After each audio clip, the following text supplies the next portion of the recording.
Hi, everyone. Welcome to special presentation with Tom and Ethan. What? Or, Hi, gang. believe it or not. Oh, what? Oh, were you going to say it?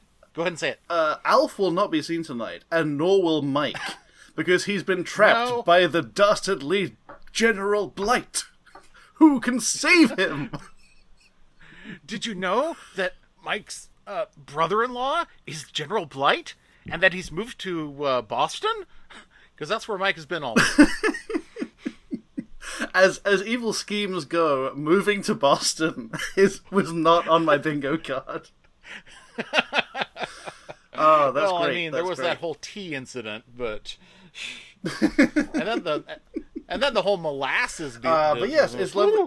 It's lovely to be here. Thank you so much for having me on, Ethan. And I hope. Yes, once again we have. Reintroduce yourself for the family, Tom. Yeah. So, my name's Tom. I also go by Gertrude Perkins online. I am. What am I? I'm an interesting person, I promise. No, I'm a recovering academic. I write things sometimes, and for the last several years, have been one of the hosts of Flash in the Pan, which is a podcast about online animation history, which is why I have been drafted more than once to guest on this lovely show about usually offline animation. Yes. Perhaps it's a vacation for you, I suppose. But so we often draw upon Tom because Tom has roots in the British Isles. So we talk about British strips, and we have got one of the classic ones for you today. Oh, absolutely, yes. So I actually have a little intro thing written up here, if you'll indulge me. Oh, go ahead. So, please do. Bananaman is a song by the band Tally Hall off their album Marvin's Marvelous Mechanical Museum. In it, the band take on the guises of the Bung Volchongo and the Zimbabwe Songbirds, a potentially fraught, slightly racialized depiction of a kind of like old "Hey Mr. Tallyman, tally my bananas" kind of thing. But they sing. Wait, hold on. Wait, no, wrong notes. Oh wait, here we go. Okay. Who is the short actor in that video? I've always wondered about him. I don't remember, because as a joke, I only did that much research. Okay, here we go. No, I remember. I know.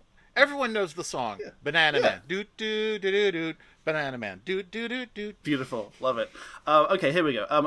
Bananaman is a Japanese Owarai comedy duo consisting of Osamu Shitara and Yuki Himura. They formed as a comedy... Wait, no, hold on. There are so many bloody Banana Men. Here we go. How? Well, I mean, they come by the bunch.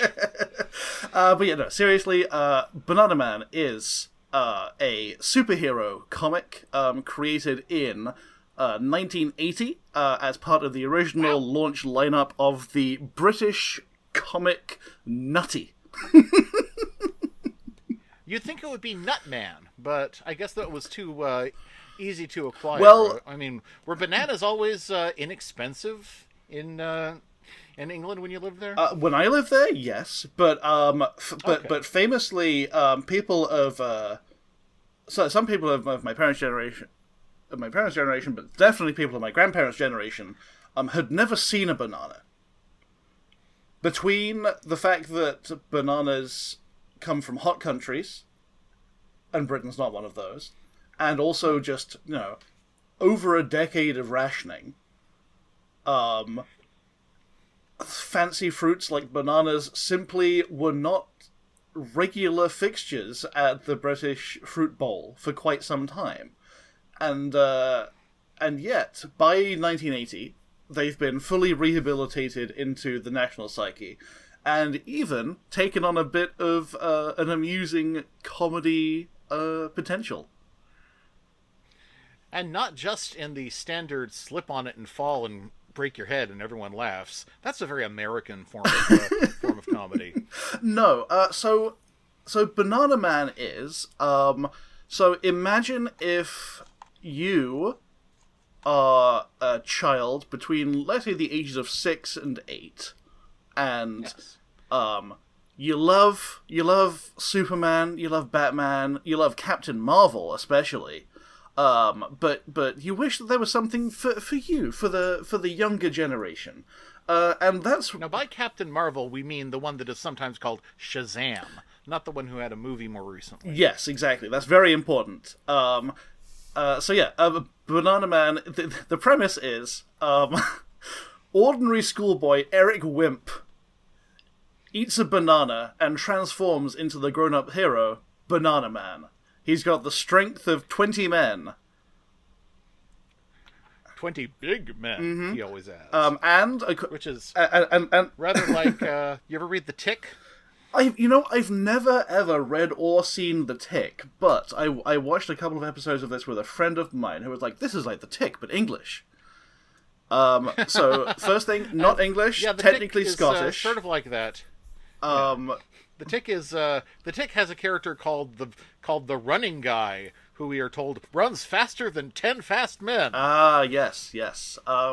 Skipping ahead a little bit, Banana Man's profile on the Beano website states that he has where is it? Yes, the muscles of 20 big men and the brains of 20 muscles. 20 zebra muscles, I'm presuming. It is muscles, MUSSELS. So yes. that's a great joke. And yes, he's super strong, he can fly, he has all sorts of weird banana powers, but also banana gadgets, which, yes, does include a banana phone. What I like about him, I think the most interesting thing about Banana Man that you could really hang if you wanted to do a long format Banana Man story. I think of the fact that he turns into Banana Man every time he eats a banana, even if he's already Banana Man, is very interesting. That means he has a natural reset. So you could have something where he gets, compacted into a cube and manages to force a banana down his throat and transforms once again, completely restored. Okay, now let's sit down and let's unpack why your first idea for a terrible, perilous situation for the superhero was to be compacted into a cube. You killed Captain Clown. You killed Captain Clown! Yes, but of course, every superhero needs to have one Achilles heel. Every superhero needs a crippling weakness, and in the case of Banana Man, it's that he's a bit daft. I thought that meant crazy. No, he's silly. He's daffy. He's not very clever at all. And so half the time, in these strips, he will, and especially in these cartoon episodes, he will simply forget that he has super strength. So there's an interesting back and forth thing between him being, able to take out a whole army of big mean aliens, but also he'll just be trapped in a block of ice, and it takes him a while to realize, oh yes, I can use my electric thermal underwear to melt this ice and escape. I would think he would just tense his muscles and break it, but maybe that's a lot harder to animate than just making the ice glow. Valid. Yeah, and I say animation because obviously we're talking about a cartoon. So Banana Man ran... Yes. There is no live-action MCU Banana Man just yet. No. But wait. Well, oh my gosh. I mean... yeah, so it ran in Nutty until 1985, and I'm going to link you... I'm going to link you the first Banana Man strip here. It's a single page. Woo! The first Banana Man, it must be black by now. And archived on nanamanfan.com. So shout out to nanamanfan.com. Thank you so much for being part of the preservation efforts. This is not the origin that we were given in the cartoon. It's not. No. This does change a few times, because you'll notice in the second panel... But Eric is really not so ordinary. You see, he comes from the moon, which is really the biggest banana in the sky. And when Eric eats one of his special big bananas, he becomes none other than Bananaman. And, okay, so first of all, the moon is the biggest banana in the sky. There are other bananas, not the moon, in the sky. Look. Okay, I'm no astronomer, but also, so I think that sounds plausible enough. Also, one of his special big bananas. So it's not just, in the cartoon, Eric can eat any banana turn into Bananaman. Yes. So he's like potassium powered. But this one, it has to be a very special big banana that he completely wastes so he won't be late for school. Oh, and he can. And this actually just shows him changing back. Yeah. The cartoon is kind of shy about that. They don't really show you how he changes back. It seems to have something to do with the playground, because he always goes to the playground to change. A playground, or just like on his way back to school, because he is just an ordinary schoolboy, who canonically, at least at the start of the series, is called Eric Wimp. You get the feeling that he doesn't want to reveal his Bananaman secret. Just like, what's his name? Billy Batson, who turns into Shazam? Yeah, Billy Batson. Yeah, he's got to keep his power secret, otherwise bad things will happen. Nebulous. I don't remember why Billy Batson has to be secretive. I suppose a child is much easier for a villain to kill than a superhero. Mm-hmm. And he, at least in some of them, he lives in an orphanage, which means that he'd be putting the other kids in danger. Okay, well that all makes sense.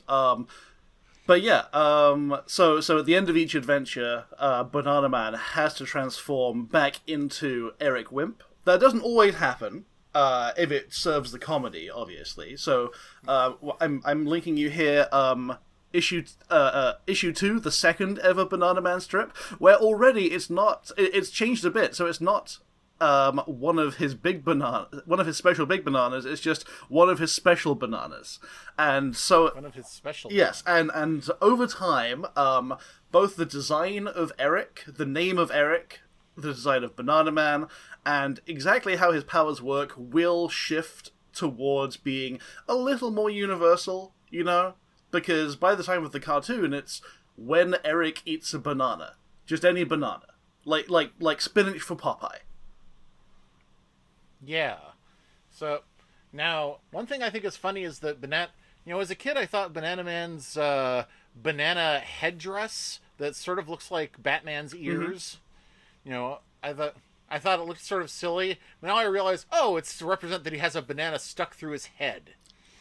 You know what? I never realized that, but that would make complete sense, because that would go with him being a bit silly.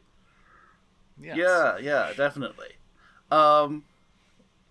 And yeah, it's it's especially in the early days, it is very typical kind of like British comics sensibilities. So there's a lot of wacky slapstick, a little bit of wordplay, and it's all in good fun. Even if people get terribly hurt, it's all right.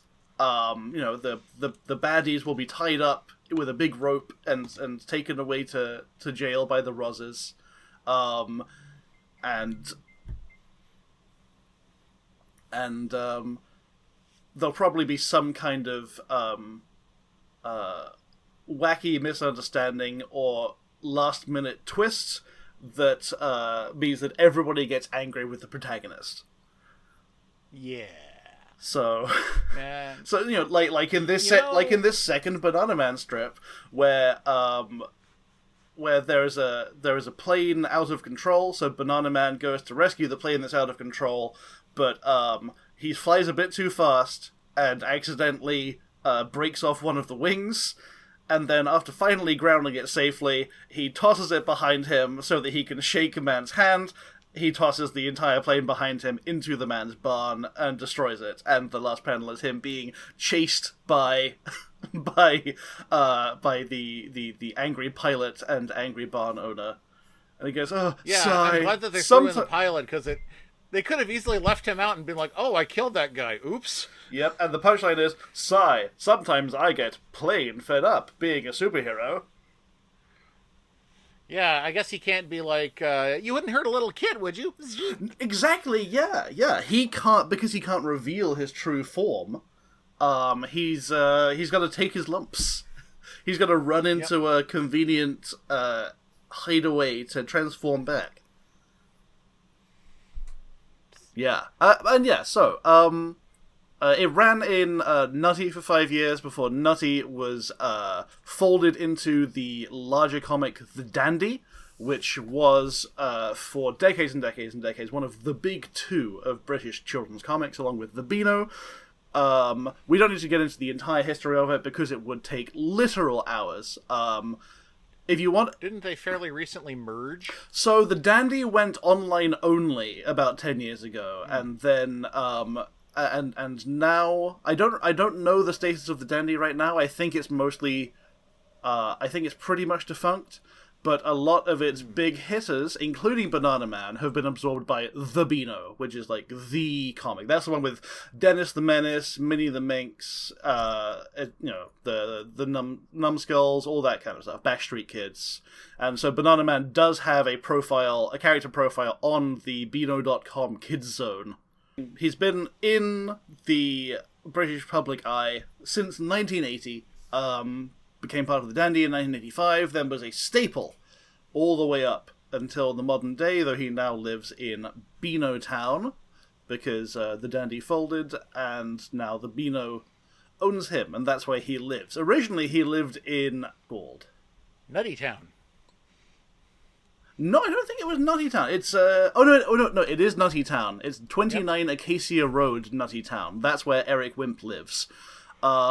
And I yeah, thought it was very funny in the actual cartoon that they just put everything on Acacia Street. Like he lives on Acacia Street. He goes to Acacia School. His dad drinks Acacia beer, stuff like that. So it's great, yeah. And the cartoon, made to capitalize on the breakout success of Bananaman, was very quickly commissioned and started in 1983. And like the first strip of Bananaman was February 1980. So that's a really quick rise to fame for a comic strip character who's maybe getting 2 or 3 pages an issue. well, he does. He really does stand out against the other nutty and dandy kinds of things because most of them are not about these kind of superheroes, right? No. So Most he of them are about appears. things like the Bash Street Kids. It's not. One thing Bananaman is not is what's I was about to say blasé, but that's not the right word. Shoot. It's not mundane. There. Thank you. Yeah, so I'm just going to give you... thankfully, Wikipedia has a little list of other strips that were included in Nutty. And so you've got Blubber and the Bear, an Inuit in conflict with a polar bear trying to steal his fish. Cannonball Kid, he's football crazy. Similar to the Beano strip Ball Boy and the Dandy's Owen Goal. That's the best name, definitely. Yeah, Horace Cope, a boy of the same name who's enlisted help from his grandmother, Madame Zaza, an astrologer. Ron Brown's School Days, Pigtails, about a family of pigs. Whoops a Daisy, a mischievous girl.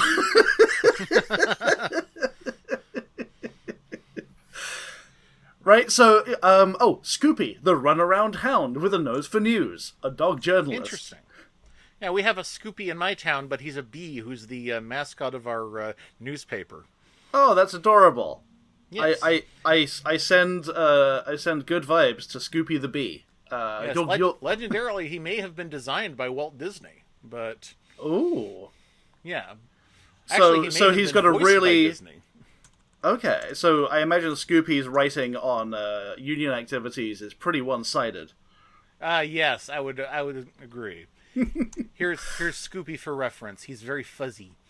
Oh, look at him! Yeah, that's if that's not a Disney design, it is a very, very heavily cribbing from Disney design.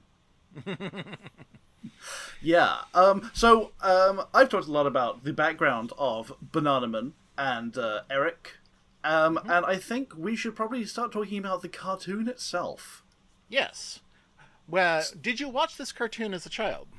So I did, but only now and then. So one thing that'll be helpful for listeners is that every episode is only 5 minutes long. This is designed as little shorts that will be broadcast, around other children's programming. Yes.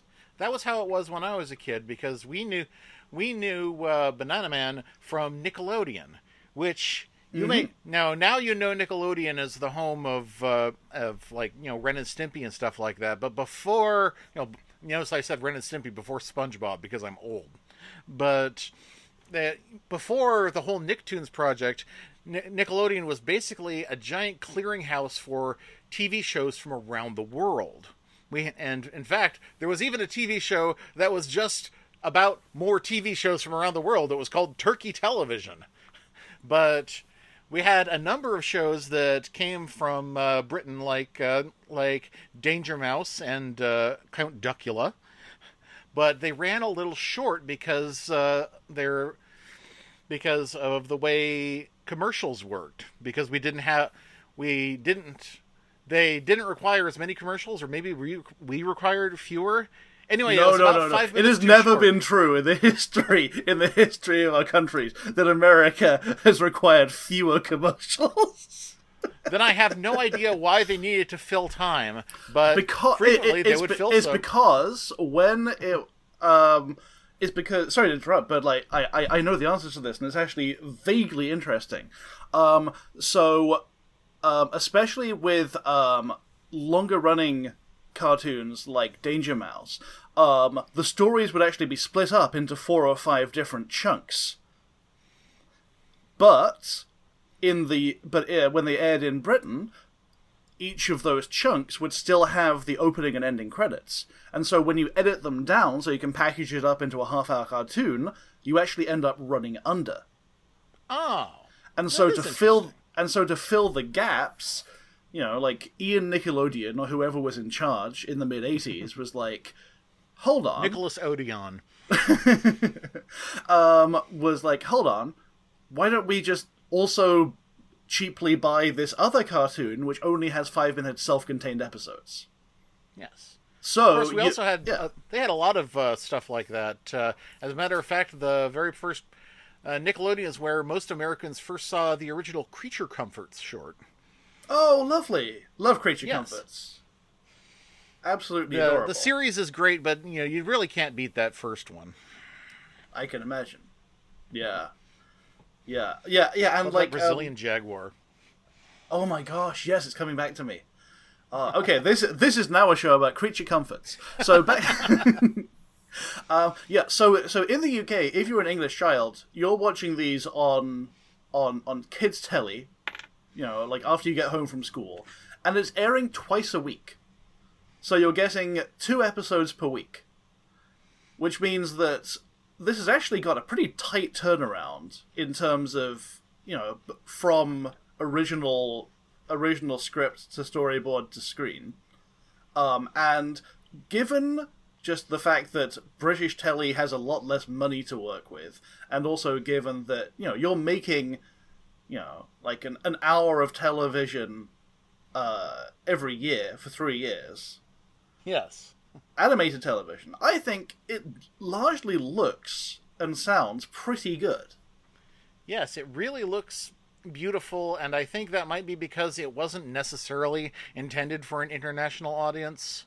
Because there are a lot of shows where they're like, we need to make this accessible to everywhere on the continent. So you end up with something like Chappie Chapeau, where nobody speaks any actual language.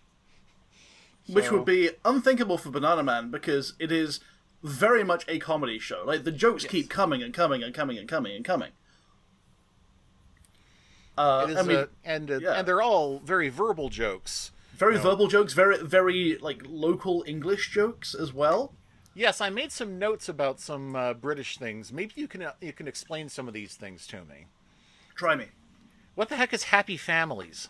Happy Families is a card game similar to Go Fish, where instead of completing pairs or groups of cards, you're completing families. So each family has each family is a different profession, right? So there's Mrs. Bun the baker, there's Mr. Bun there's Mr. Bun the baker, there's Mrs. Bun the baker's wife, and then it'll be like Billy Bun the baker's son.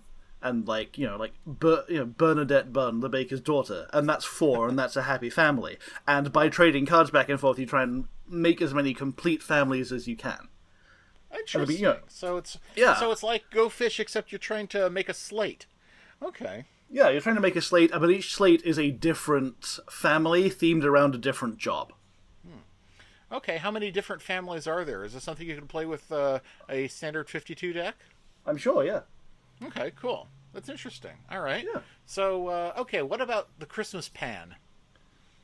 I'm sorry, what? That was something they said was that we're practicing for the Christmas pan. Christmas. I assume Christmas pantomime, Christmas panto. Hmm. I've not heard the phrase Christmas pan before. But maybe it's I don't know. But I thought it meant pantomime. I'm still not completely sure what pantomime is, because it sounds like they don't actually pantomime anything. Yeah, I'm not 100% sure. Maybe it's a regional thing. Email in, special presentation fans. Yes. That's one thing that happens throughout the comics and throughout the cartoon is both the narrator and Bananaman himself will directly address you, the viewer, as banana fans. Banana fans. And again, the narrator is, just like in Danger Mouse, is a very important part of this cartoon, because not only is the narration funny, but it also helps keep the action ticking along, so that the creators don't have to bother, scripting or storyboarding or animating any of the interstitial bits. Well, I'm just happy that unlike many of the British cartoons I grew up with, the narrator doesn't do all the voices. Yes. Although one thing that a lot of British people of a certain age will notice is the voices in this cartoon, because you've actually got 4 people doing the voices, and 3 of them are 3 of the most famous people in British media. Really? You've got Tim Brooke-Taylor, Graham Garden, and Bill Oddie, the Goodies, stars of British screens throughout the 70s and 80s. I had no idea. I was like, who's a star of British media that wouldn't be a star of American media too? I don't know, Terry Wogan? Oh, Terry Wogan would have been great. Yeah, he should have been like, King Zorg of the Nooks or something. That would have been brilliant. I would have liked for Terry Wogan to meet Terry Hulk Hogan. Oh, Wogan would have torn him like a phone book. Oh. Absolutely. Yes. But yeah, so the Goodies were a massively all my successful... Wogamaniacs know it. All my Wogamaniacs. No, okay. Yeah, so the Goodies were massively influential. They had hit songs like The Funky Gibbon. They had several comedy and music albums, and of course they had their TV series, The Goodies, which was itself heavily influenced by the kind of silly, ridiculous, but also mundane and parochial hijinks of British children's comics. Wow, cool. So the thing that a lot of international listeners have to understand is that British comics were an ecosystem unto themselves. Obviously, they were massively influenced by comics from America, comics from Europe, but they were largely self-perpetuating, and because of how insular the island nation of Britain is, they were the monoculture for decades and decades and decades and decades. The reason that I got to know so much about the comics growing up is because my dad kept lots of his old comic annuals from when he was 10. Ah, From way back when. We are in alignment. I tell this story myself, but I had no idea growing up that other people's parents were not cartoon and comic maniacs. Yeah. The first story my dad ever read to me when I was a newborn baby was one of his Uncle Scrooge comics. Well, he's got to teach you early not to trust those filthy capitalists. Yeah. Well, I mean, my dad is Scottish himself, so there's a little bit of pride there. There you go. Well, if like with a Scottish dad, you might have also learned about the Beano and the Dandy and Whizzer and Chips and Nutty and all of the other British comics, because the vast majority of them were developed by DC Thompson and Co., based in Scotland, in Dundee. Oh my God! Now I want to write I want to see a story where Uncle Scrooge buys them. How would he ruin the comics? I think the David Tennant Scrooge could really get some mileage out of that. Yeah, he could. Yeah, but like this like massive influence, like it didn't just stretch to comedy, it stretched to music. It's and by 1980, you've got people who are writing and drawing comics who grew up with primarily British comics of the 50s and 60s. Right? So you've got Dan Dare, who was our version of Buck Rogers. You know, you've got Dennis the Menace, you've got Desperate Dan, who is an enormous cowboy. You've and you've got photo comics, which were literally comic strips made from just like taking photos of people acting out the scenes, and then you add speech bubbles. Yeah, Fumetti. That like never really took off in the United States, but we used to sell tons of screenshot comics that were like, here's an episode of Pokemon that we added speech bubbles to. Yeah, imagine that, but with actual photos. Fun fact: star of stage and screen, Alan Cumming got his start as a writer and actor in some photo comics. My God. Yeah.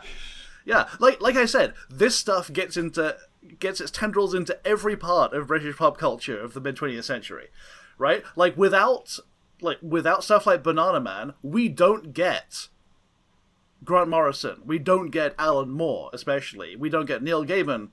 But Simon Furman.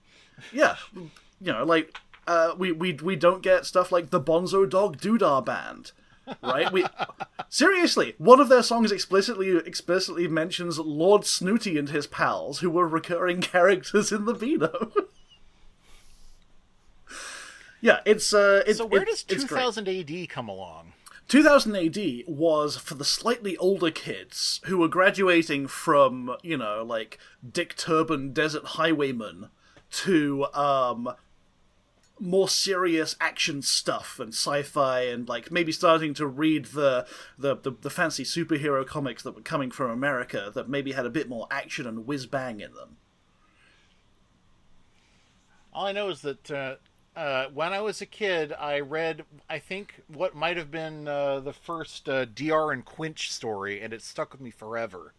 Oh, wow. And you couldn't find that anywhere in America. No. I mean, a lot of 2000 AD stuff is still pretty hard to find that hasn't been reprinted. I'm grateful that they've been putting in the work to actually put older stuff out there again. Yeah, absolutely. Which is great. But we are on a big, long tangent. All of this is to say that it makes complete sense for these cartoons to be written by three of the comedy greats of the time, and then performed by them, because they've got a lot of material to work with from the actual comic strips, but also they're able to put in pretty dang good voice performances and just like great delivery of silly lines and so on.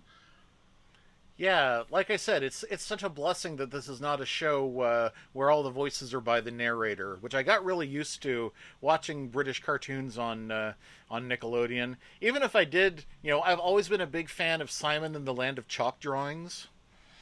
Okay, is that like Harold and his purple crayon? A little bit, yeah. It's about a kid who draws things on his blackboard, and then he climbs over a fence into the land of chalk drawings and finds that it's real, and he's made some sort of change in this world. If you've ever Oh, seen this. the, I think if I you've ever might seen know this. the thing on Disney Channel called Tronkles, that's actually a big parody of Simon and the Land of Chalk Drawings. I'm sorry. Trunkles? Tronkles, yes, it's Tronkles, a little town just like yours and mine. Okay, that's. Are you sure that's not a thing from like Homestar Runner? Guess who created it? Oh, well, there you go. Fantastic. Yes, it's part of Two More Eggs, which is from the creators of Homestar Runner. Of course, Two More Eggs. Yes, we've got to talk about that on Flash in the Pan sometime. That series is really neat. I will, oh yes, have me on there. I cannot wait to talk about Tronkles. I love Tronkles. Okay. Tronkles, love it. Yeah. So if you like us decide to sit down and watch through all of Bananaman, or at least we watch the first series, which only comes which only comes to 50 minutes. Yes, because these episodes are there's short. At least 3 videos on YouTube that are about 50 minutes long of Bananaman cartoons, each of which has about 10 cartoons. Yeah, it's rather nice. And let's see. What do we learn about Bananaman from this series? Well, we learn his basic powers. He's got super strength. He can fly. He's got gadgets like his banana phone, like his banana hearing device, which is basically just a banana ear trumpet, and is called a banana ear trumpet in the comics. You learn that he's a bit dim. He also has a sidekick who is a crow who shows up sometimes to mostly just be his sort of shoulder angel. Yeah, there's no real explanation for where Crow came from. He's just there. You're a schoolboy growing up in the blighted north somewhere, and you make friends with who you can, right? Yeah, I guess so. We don't know much about Eric Wimp himself. Does he have friends outside of being Bananaman? It is difficult to tell.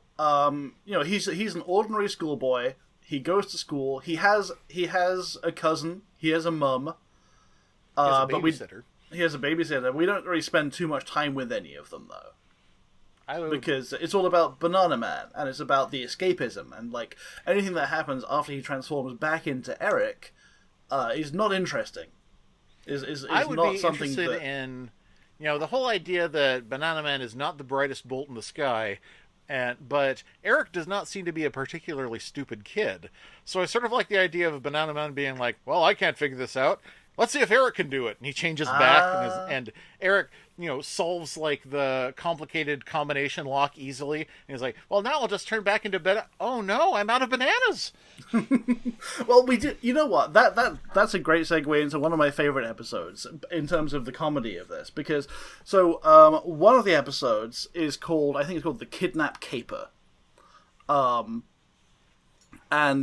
It's about So Bananaman has to deliver the ransom money to his nemesis, the evil General Blight, who looks like what if Dick Dastardly forgot to shave and was dressed in an oversized military uniform. Complete with twirly moustache. Yeah. And General Blight has literally tied his victim to the railway tracks, and he's going to get run over by a train if Bananaman doesn't deliver the ransom money. So Bananaman does deliver the ransom money, but before handing it over, he's like, "Hold on, I'll just check there's enough here." And he just opens the sack and starts counting out the bills while the train approaches. And it's great. It is very similar to the funniest joke from Austin Powers that didn't actually make it into the movie. Oh, yeah? Where, at the end there's the scene where they try to bribe Austin by throwing him a big briefcase full of money, and he says here, $400,000. It's all there, and he takes it out and does a little quick count and says, "You're $800 short." And they're like, "Well, we had to buy the case." Oh, so I'm buying the case? Well, I know it's a nice case. I'd just like to have the option. That's pretty good. Good. But then, of course, the villain gets fed up with it, and so Banana Man just hurls him into the sky. Yeah, why don't you do that more often? Yeah, well, and then, because it turns out that not only is the victim tied to the railway tracks, but also the ropes have a combination lock attached, and the reason that the reason that it's taking so long is because Banana Man has forgotten that he has the strength of 20 big men, and can simply tear the ropes apart. Yeah. And his crow companion has to arrive and tell him he can do this. But of course, that's not all. His adventure isn't over yet. And I wrote this down because it's one of my favorite lines. Because it turns out that the train itself is out of control because the train conductor has been tied up. And the narrator says, "But Banana Man's heroic endeavors weren't over. Innocent men, women, children, and 1,000 intercity sandwiches were hurtling to their doom." Intercity sandwiches? Yeah, because it's intercity rail. And if you're on the train, you can buy a sandwich. Oh, no, I didn't know that. Oh, well, there you go. That's another one of those fascinating cultural exchange moments. Yes. Just like, you're delivering sandwiches between cities? Won't they go bad? Yeah, and all the narration is in that same kind of heightened whiz-bang adventure style, even when delivering the jokes. And it really helps sell the mood of the whole thing, I think. What I really like is that Banana... Oh, yes. This one ends with the scene where Banana Man returns to the playground and just, sort of returns to Eric in the form of sort of like if you threw a stick for a dog and it bounced and turned into a boy. That's what happens here. Yes. Yeah, he's like still carrying the momentum of Banana Man flying through the sky. And one thing I like about so Eric's design is different from how he originally appeared. In the original, Eric has this really close cropped, sort of spiky, punky skinhead kind of haircut, right? Lots of kids seem to have those when they start, and then they sort of evolve. That was the style in 1980. I mean, even earlier than that. Did you listen to our episode about Fatty Finn? No, I didn't. That was a Australian comic where the main character started out as a hulking, shaven-headed brute when it first started in the 1900s. Oh, wow. And then as the years went by, not only did he grow his hair out, but he stopped being fat. He was just called Fatty. Huh. That's... Okay, sure, why not? Yeah. But yes, and we've changed his design, so now he's got a thick, vaguely banana curled black hair instead. Yeah. And Banana Man himself looks more friendly. He doesn't have the black around his eyes anymore. It's now a nice blue with the rest of his costume. I was going to say that the early version of Banana Man that you showed me in the comics honestly reminded me of Wonder Warthog. Okay. Are you familiar at all with Wonder Warthog? I'm about to be. Let's see if I can find a good image of Wonder Warthog for you. This is a character created by Gilbert Shelton, who also created the Fabulous Furry Freak Brothers. Oh, I loved that comic when I was growing up. I read it when I was way too young. Great. Yes, the Freak Brothers is a great comic to read when you're too young for it, because once you're old enough for it, you won't enjoy it as much. But yeah, Wonder Warthog is this really kind of my goodness, what the hell is that? Oh, wow. Oh, it's horrible. Why is his nose 2 feet long? It's got eyes on stalks. and yet he Oh does have a no! human alter ego that he wears a rubber mask to be. So Wow. Wonder Warthog is full of the kind of like a villain makes a plan to blow up the world, and his blueprint is just first I dig a big hole, and he's just gonna hollow out the most of the earth and fill it with black powder or something. Okay, yeah, I'm reading this image you've shown me of Wonder Warthog and his alter identity, Philpott Desinex. The Pig of Steel, world's awfulest smelling superhero. He's sui generis. Yeah, that's great. Oh, this is a recent one from 2004. Wow. Well, there you Wonder go. Warthog has been around since the 60s or 70s. Yeah, wow. Amazing. But yeah, so obviously Bananaman is not as terrifying as Wonder Warthog. But one thing I do like is that often when it cuts to Eric talking to the camera, you can see like these big bags under Eric's eyes. Like He's this exhausted. like this is a child who is he's been through it. Maybe he has being Bananaman must be very terrible. What do you think it feels like to actually transform from a child to an adult in the space of a second? Well, I have a theory. He acts like it's very enervating, but well, you say that. I'm going to show you an image now. I'm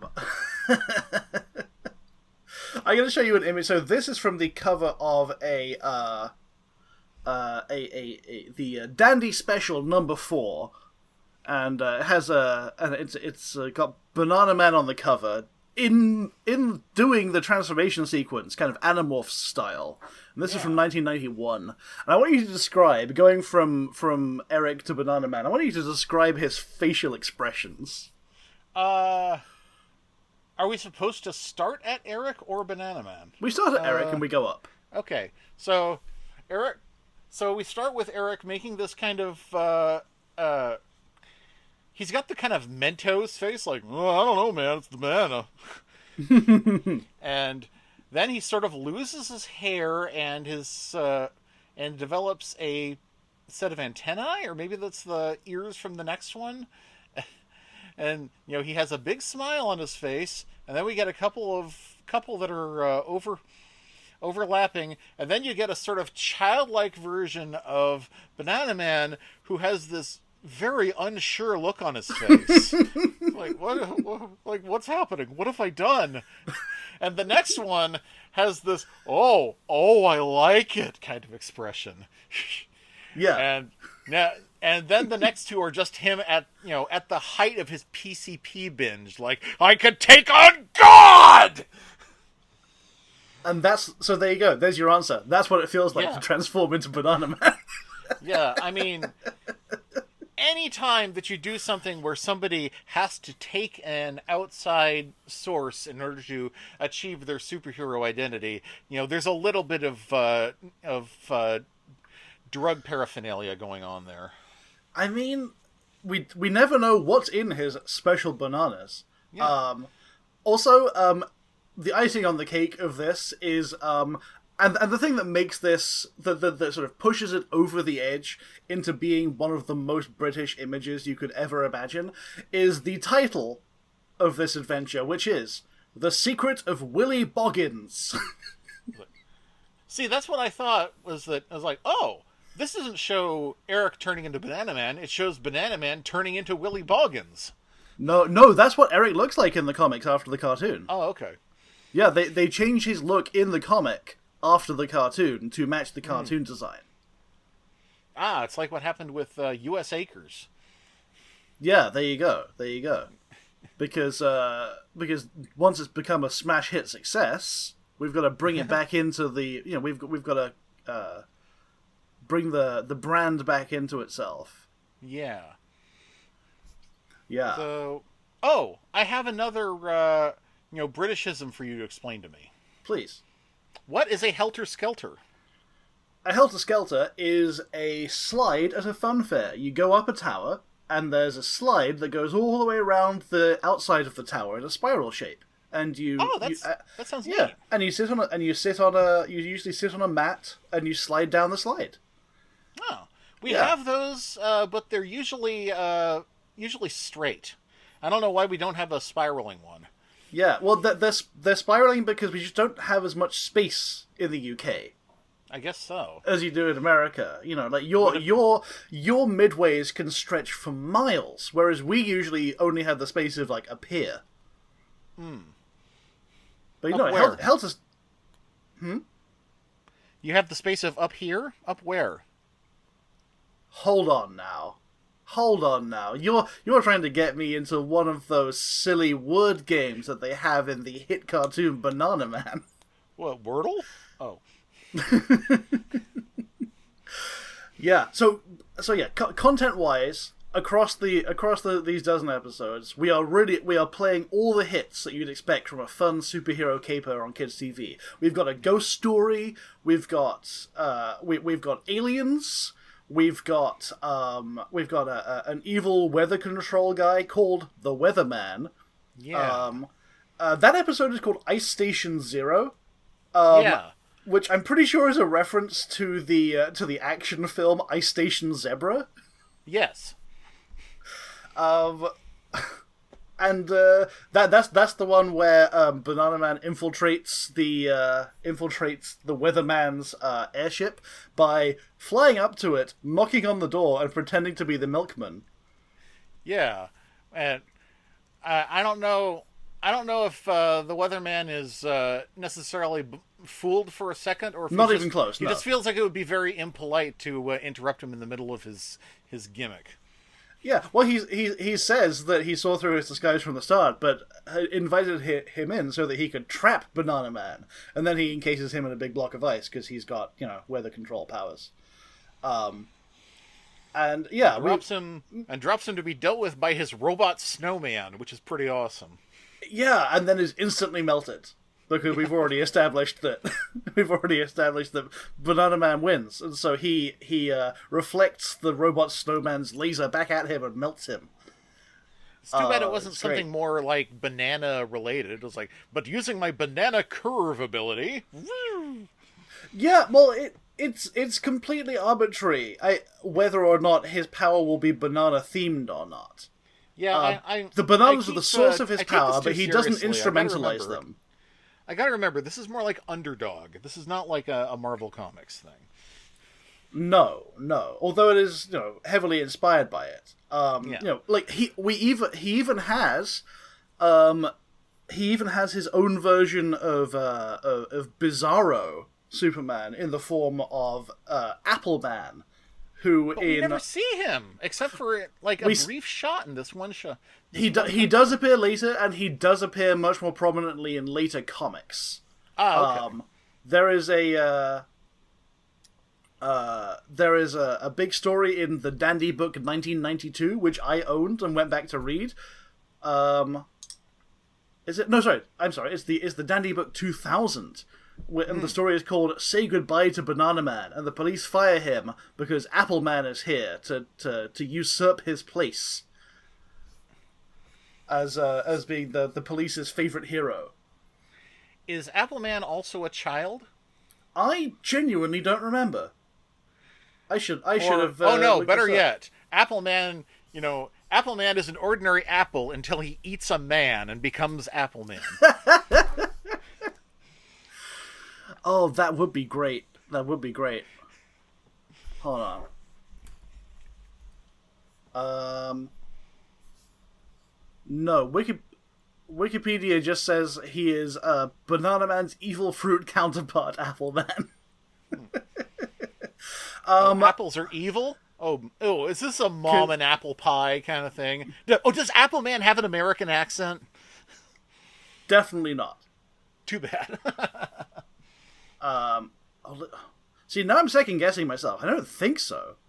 But yes, one of the, you know, just like with Batman, one of the best parts of Bananaman is his rogues gallery, right? So actually, I was going to say that was kind of the weak point. I'm not really impressed with these rogues.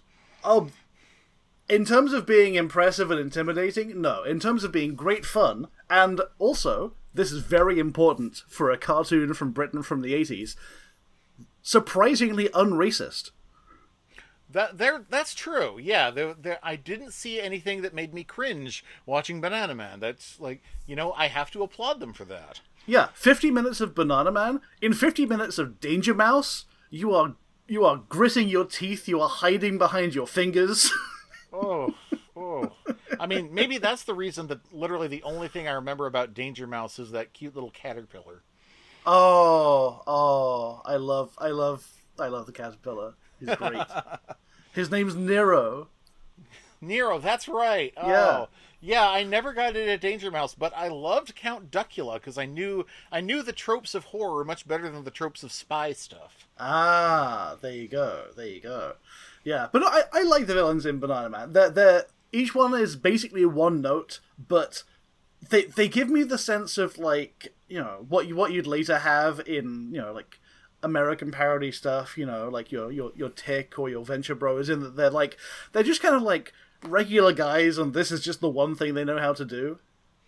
Yeah, I do like. Actually, I think my favorite villains are the Nerks. Yes, the Nerks, led by King Nerks, Zorg. The literal aliens who, honestly, they look like the first time I ever read Hitchhiker's Guide to the Galaxy. This is how I imagined the Vogons. Yes, well, again, this is contemporaneous with Hitchhiker's Guide. Yep. It was happening at about the same time, and also at that time, Douglas Adams was working on the incredible Dr. Snuggles, which is probably my favorite British animation ever, because it is just so out of control weird. Excellent. I should check that out, because I've heard more than one person recommend it to me. Absolutely. Yeah, one of my favorite parts of King Zorg is so the episode where he's introduced, where he captures Bananaman. Why has this alien invader captured the very superhero who could thwart his plans? Well, he explains it thus. We need to know the locations of all of Earth's military installations and Chinese takeaways before we invade. And you're going to tell us. I really like the idea that they thought Bananaman would know the location of all the Chinese takeout spots. It's like, I'm just imagining him be like, well, there's the one on First and Main. Good. What else? Well, there's the one that his brother started. Okay. This is great stuff. Turns out they're all on Acacia Street. Yeah. There's Acacia Chinese. There's Acacia Szechuan. There's New Acacia Szechuan. There's Acacia Chinese donuts and hamburgers. Yeah, it's great. And yeah, also there's a mom. Oh, I assume she's called Mrs. Zorg. Yeah.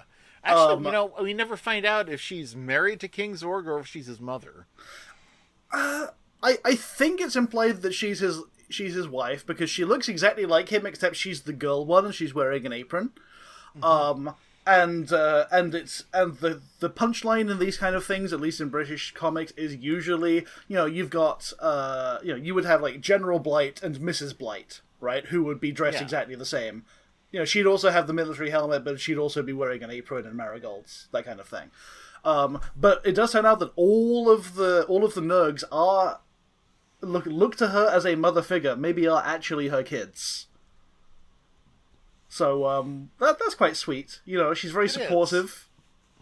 Obviously very traditional gender roles kind of thing. Like the boys get to invade Earth while Mum has tea to in the background. Yeah. Well, she doesn't make tea. She also makes them beans on toast. Oh, that's right. Yes. And it turns out that the baked bean tin was actually the missing satellite that Bananaman was looking for. Yeah. And baked beans on toast. Why not go all the way and make a full Nurkish? I bet a full Nurkish is really good, actually. Sorry, I only just woke up before recording this, and I haven't had food yet, and so every mention of like Chinese food and a full Nurkish breakfast is making my stomach rumble. It's great. And yeah, like one thing that you get throughout this, of course, is the shadow of American superhero stuff, right? And it's not just Right. it's not just in the sort of overwrought way it's written, because it is written with kind of, Marvel-esque flares here and there. Yeah. Like it's very, there's some purple prose. It's quite wordy. It's all very important and lots of exclamation marks, which again is part of the British style as well. But you can feel the influence. But also, it's in some of the language. Like both Eric and Bananaman say jinkies more than once and zoinks. Yeah. Oh, I thought those were Britishisms. I've heard. I don't know actually, if zoinks is. Well, I mean, I associate zoinks with Scooby-Doo. Yeah. Well, as you may have heard, Scooby-Doo started out as an Americanized version of a British show called I Love a Mystery. Really? Yes. They really liked the idea of this show, I Love a Mystery, and they were like, what if we took the format of I Love a Mystery and we plugged in the cast of Dobie Gillis? I don't know if you've heard of The Many Loves of Dobie Gillis, but it was a popular sitcom from the 50s. If you've ever heard the name Maynard G. Krebs, that was one character from it. I have heard that name. Yes. Maynard G. Krebs was the character that was reinvented for Scooby-Doo as Shaggy. So, Huh. Well, now I know. and Thank Dobie you. himself became Fred. But yeah, it was all inspired by a British radio show. Wow. You're welcome, America. Yeah. Yeah, so... So, another thing I noticed that is very American influence in this show, the heavy mob. They're all wearing stripes. Shouldn't they be wearing arrows? That's a good point. I don't remember how the heavy mob addressed in the original comic, because it might be that the stripes are much easier to animate than the arrows. Yeah. I mean, the heavy mob, like British gangsters are a tried and tested archetype, especially in the mid 20th century, where you had famous ones like the Cray Twins and so on. But yes, I do like the heavy mob. I do like that their leader is Eddie the Gent. He's so polite. He's very polite and very proper. He's genteel. Yeah, I also like that in the heavy mob cell they have a poster tacked up, and it's with a picture of a very severe looking woman wearing polka dots, and it says "Mummy" underneath.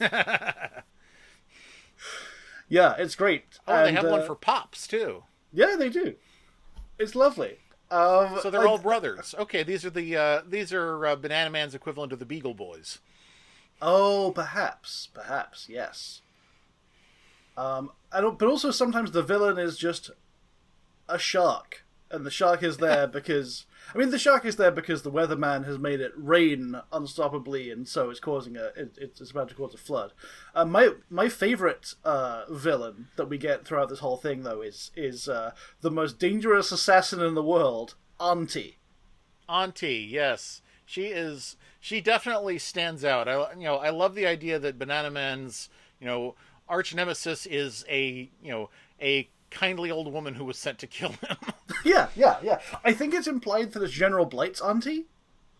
Oh, okay. But at least he's the one that introduces her to the villain team. She's great. She's just a friendly old lady. She knits, which is actually how she almost defeats Bananaman, because she knits him a pullover. She knits him a jumper, what Americans would call a sweater, but there are no arms on it, and so he's trapped. And also, like, she gets, like, some of the best, just, like, evil looks.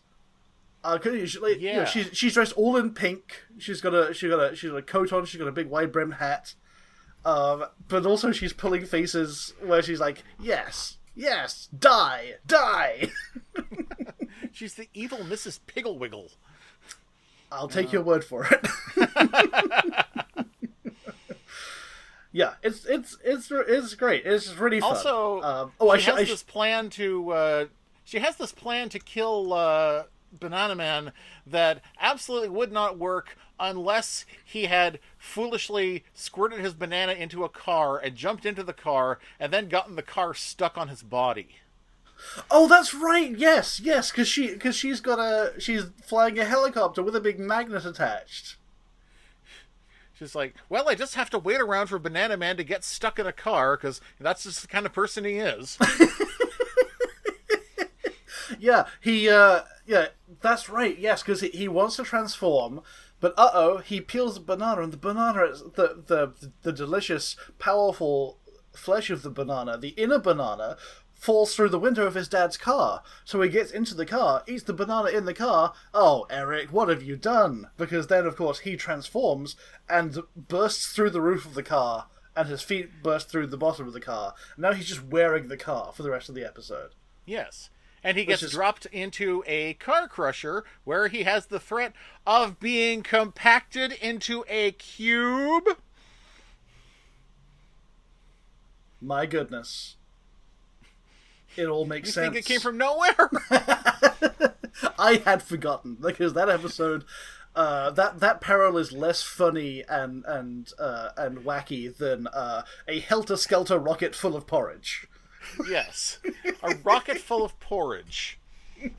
Sing a song of sixpence. Yeah. Yeah, it's... I don't... this is a fun cartoon. I am really glad that it doesn't suck like a lot of British cartoons that I grew up with do. What cartoons did you grow up with that sucked? I mean, like I mentioned, revisiting Danger Mouse is pretty rough. It's pretty rough. I was never that big of a fan, personally. That's okay. I think Danger Mouse, was one of my first TV crushes. Danger Mouse himself? Yeah, definitely. He's sophisticated. He's got a cool voice. He's exciting. He's got gadgets. He's terrific. He's magnific. He's the greatest secret agent of the world. Yeah, wherever there are danger, he'll be there. Exactly. Yeah, that's the kind of thing that really warps the mind of a young lad. Yeah, and there are just a lot of cartoons. The Dennis the Menace cartoon was fine. But it's not going to bring me much pleasure nowadays as a grown-up compared to the pure joy of a Bananaman caper. Yeah, I understand. I think the fact that Bananaman does not overstay his welcome really goes a long way. Yeah, 5 minutes is all you need. I mean, the comic strips that this is based on are at most 6 pages long, if that. But normally just, 1 page. I mean, that's a comic strip. That's relevant to our show. Exactly. Yeah. You only get the longer stories in the big annuals that would come out for Christmas every year. And so all you need is one or two ideas in 2 pages, and there you go. That's your Bananaman story. Let's move on. Let's read about Desperate Dan. Let's read about Dynamo. Let's read about the horrible babies whose names I can't remember. Oh, the Goops. No, different horrible babies. They're called Dimples and Cuddles, and they're hideous. Okay. What were those germs? The ugly, scary germs or something like that? Those were the numbskulls. Oh, okay. The numbskulls, which so the extremely successful popular animated film Inside Out. You know the extremely unsuccessful Eddie Murphy film Meet Dave? Yes. Yeah, the numbskulls is what those are both ripping off. The numbskulls is a comic strip about 5 little weird gremlins who live in a boy's head, and each of them governs a different part of the senses. And they have wacky Osmosis Jones adventures. Oh, so his sight, hearing, touch, taste, smell, and balance, and also there's one that's just his brain, his brain power. Okay. Oh my gosh, they've been completely redesigned. That's a shame. Oh, are they cute now, or are they horrible? They look like mascots from a textbook for children on how to learn coding. Oh dear. They did not used to look like this, and now I am sad. Oh my god, those are horrible. Oh my god, they literally made them look like the characters from Inside Out. Oh, that's a shame. No, the numbskulls are meant to be much less pleasant to look at. Hold on. No, I don't think this. Wasn't there? I'm thinking of one Here you go. that was like literally here's a germs, numbskull though. strip. Unfortunately, it's a bit too small to read. But yes, there's Brainy, there's Blinky, who's the eyes, there's Radar, who's the ears. There's one for smell, and there's one for taste.